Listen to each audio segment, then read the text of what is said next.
Hola, ¿qué tal amigos? Soy la doctora Katy, bióloga de la reproducción y ginecóloga. Y el día de hoy vamos a hablar del tema más taquillero de la ginecología actualmente en México, que es el síndrome de los ovarios poliquísticos.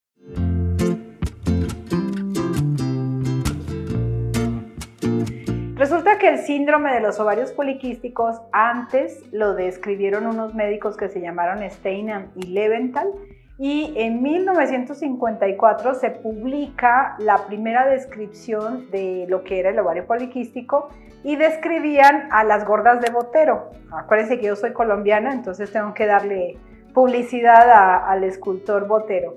Pero bueno, describían a la mujer obesa que no menstruaba regularmente y no se podía embarazar y que tenía datos de masculinización.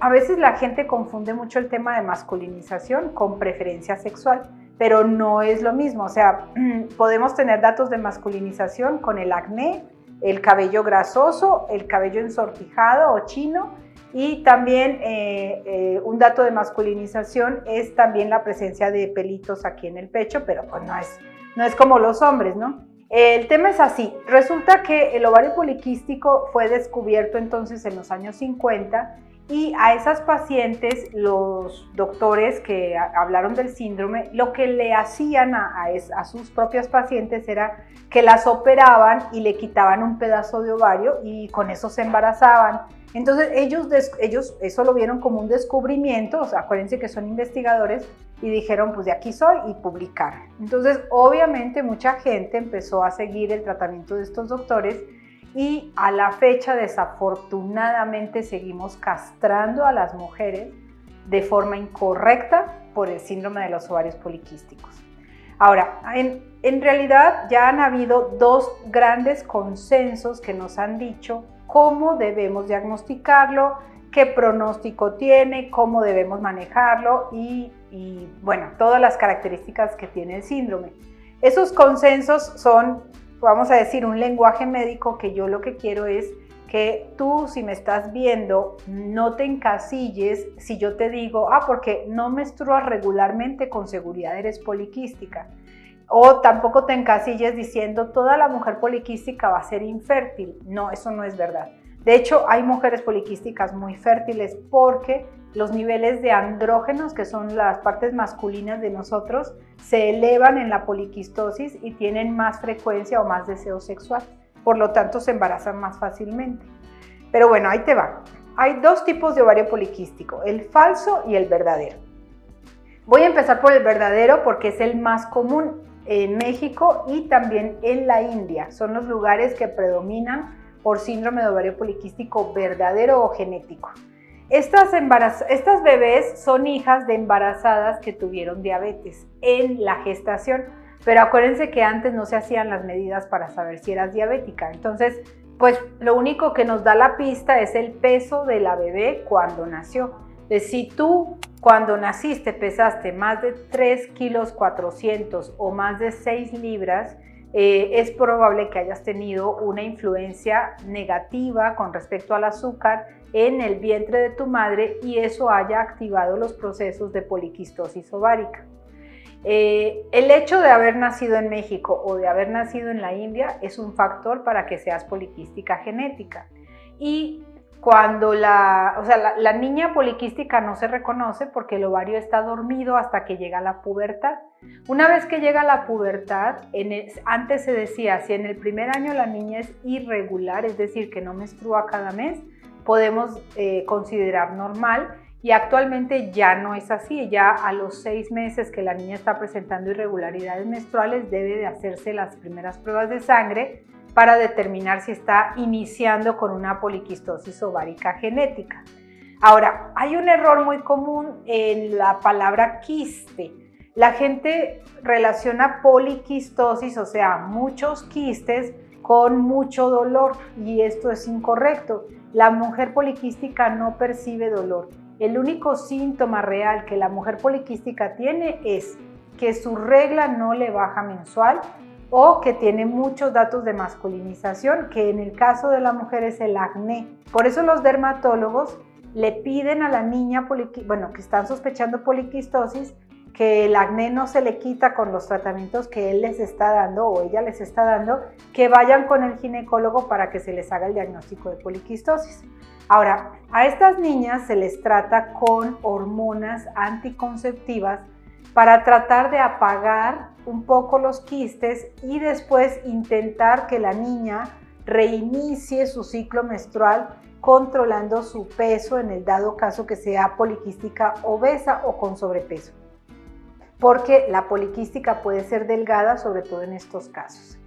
Y es muy importante cambiar el estilo de vida. Lo único que se ha visto actualmente que ayuda a la poliquistosis es el ejercicio y la dieta libre en carbohidratos, aunque no es curativo. Es decir, esta mujer toda la vida va a tener trastornos del ciclo menstrual y también siempre va a sufrir de un problema de infertilidad que se puede resolver con pastillas si lo resolvemos a tiempo.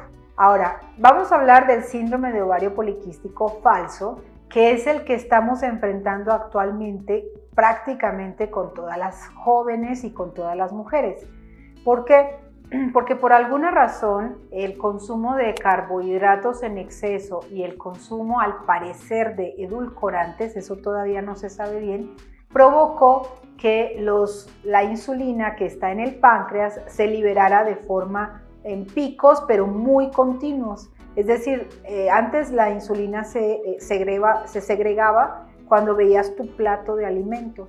Pero actualmente, como comemos muchos dulces, como cosas que se compran en las tiendas, frituras y todas esas cosas, entonces tenemos picos muy seguidos de insulina y la insulina es una hormona que puede ir al ovario y decirle, ahora quiero que me hagas un quiste, se me dio la gana, porque pues ya, o sea, no tengo nada que hacer, voy a ir a modificar el patrón de crecimiento quístico que tiene el ovario. Entonces, esas pacientes tienen también quistes, pero hay una diferencia muy importante en el ultrasonido. Las poliquísticas verdaderas hacen un montón de bolitas que se le conoce como el ovario en collar de perlas y la mujer poliquística falsa tiene las mismas bolitas, pero están un poquito más separadas y hay un folículo dominante, es decir, las mujeres falsas sí, o sea, poliquísticas falsas sí ovulan, ¿ok? Ahora, la poliquística falsa sí se embaraza siempre y cuando baje su alimentación grasosa y con carbohidratos. O sea, en ella sí se ve claramente el cambio en el estilo de vida, logra la gestación sin necesidad de buscar apoyo médico. En cambio, en la poliquística verdadera, a pesar de que sea incluso delgada o a pesar de que haga mucho ejercicio, va a necesitar siempre la intervención del área médica para poder embarazarse. Casi todas las pacientes que llegan conmigo, llegan, sobre todo cuando son muy chicas, la mamá las trae muy angustiadas porque están tomando anticonceptivas y hay varios prejuicios, ¿no? O sea, es que le estoy enseñando a que ya tenga relaciones.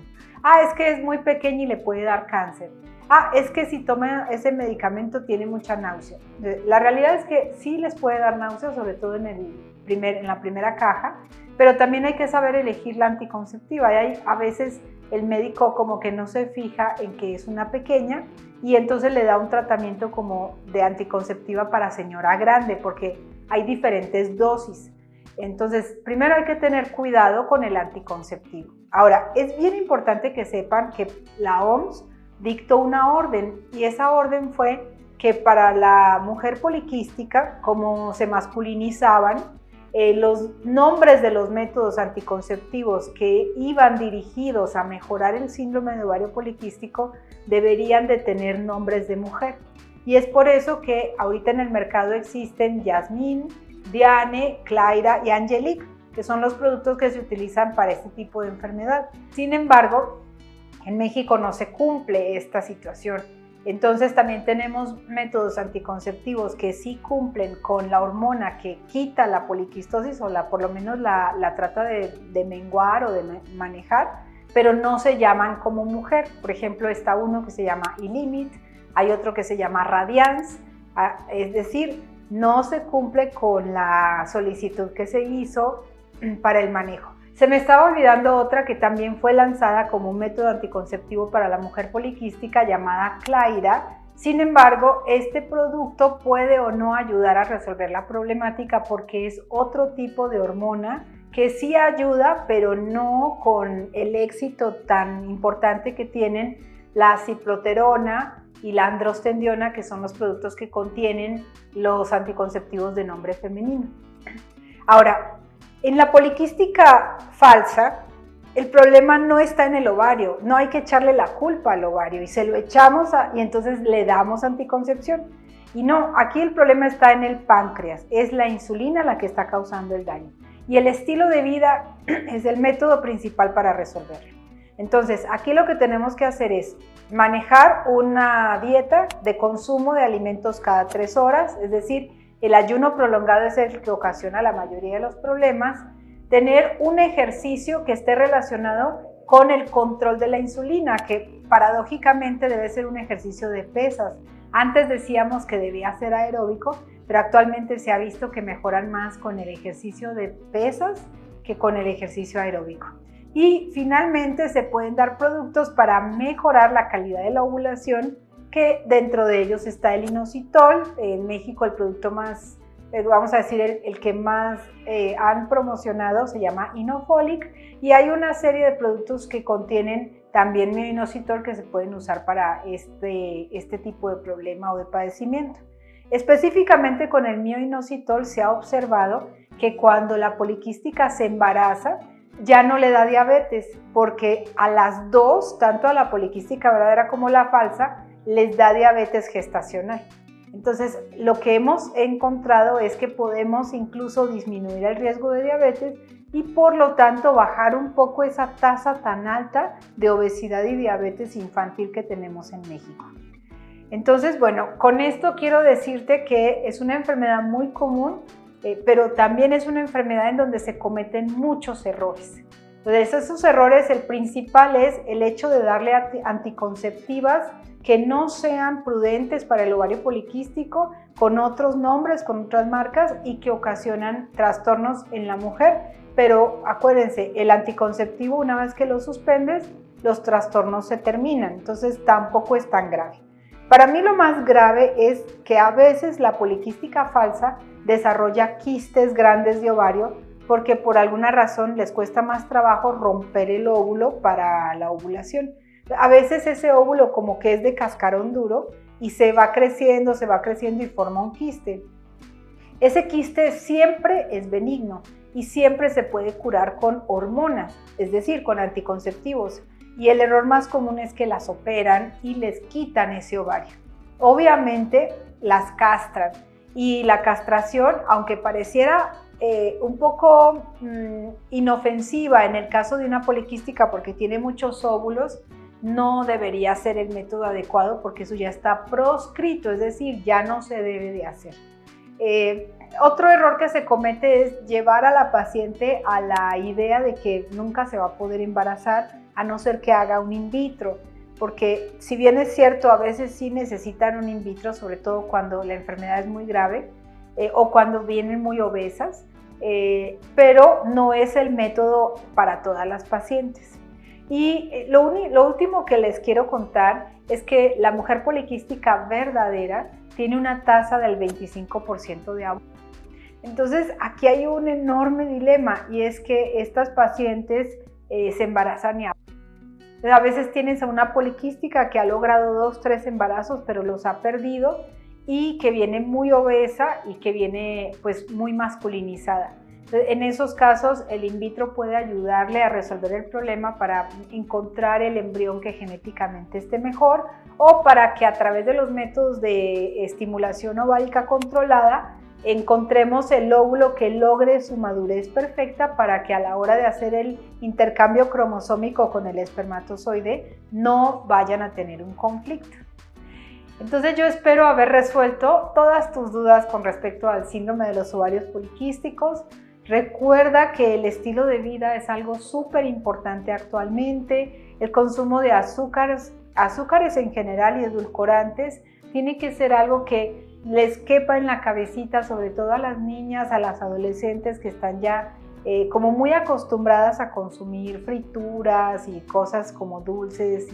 O sea, A mí me angustian, o sea, esos 15 años, la mesa de regalos la abren y bueno, parece que llegó el presidente, o sea, todo el mundo se tumba sobre la mesa de regalos, de dulces. A ver, tenemos que controlar nuestro consumo de azúcares y también tenemos que aprender a tener una rutina de ejercicio. Es también importante que hablarles a las ejecutivas, a las chicas que son en este momento como gente que son importantes para las empresas y le dan su vida a la empresa y dejan de comer y hacen ayunos prolongadísimos. Esas pacientes también experimentan un ovario poliquístico por ayunos prolongados. Así que el cuerpo no te va a dejar embarazar si tú no te sabes cuidar. Es decir, si yo no sé cuidar a mi niña Katy, no va a llegar mi niña Sara. Eso es primordial que lo visualices para que puedas aprender a cuidarte si tienes el síndrome de los ovarios poliquísticos. Ya sabes, puedes llamarme, puedes pedir una consulta con nosotros, suscribirte a mi canal, dejar tus comentarios, darle like. Aquí estamos. Soy la doctora Katy, bióloga de la reproducción y ginecóloga.